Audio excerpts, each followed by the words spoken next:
What happens when Honda brings back a legend? You get the 2026 VFR750R, a bold revival of one of the most iconic sport bikes of all time. Whether you remember the original RC30 or you're just now hearing the name, this machine blends vintage spirit with modern engineering in all the right ways.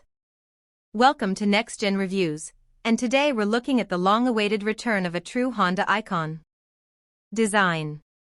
Visually, the new VFR750R is a respectful nod to the original, but it's not stuck in the past.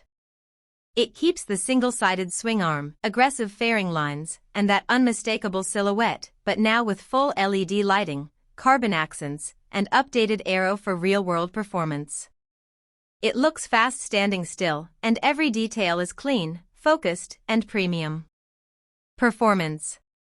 Under the fairings is a re-engineered 749 cubic centimeters V4 engine that's compact, smooth, and absolutely thrilling when you twist the throttle. It's high-revving, precise, and packed with that distinct V4 growl.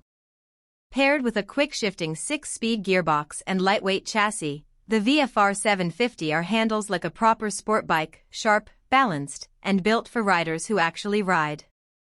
Features and technology.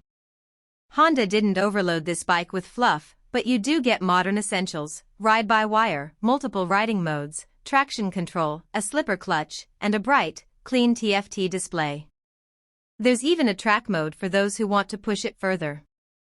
But the real charm is how it all feels: refined, responsive, and incredibly well-balanced. Conclusion. The 2026 VFR750R isn't just a tribute, it's a proper return. Honda kept the soul, added the tech, and created a machine that respects the past while fully embracing the future. So what do you think? Did Honda nail the comeback? Drop your thoughts in the comments. If you enjoyed this review, give it a like, share it with your fellow riders, and subscribe to Next Gen Reviews for more honest, no-hype motorcycle content. See you in the next one.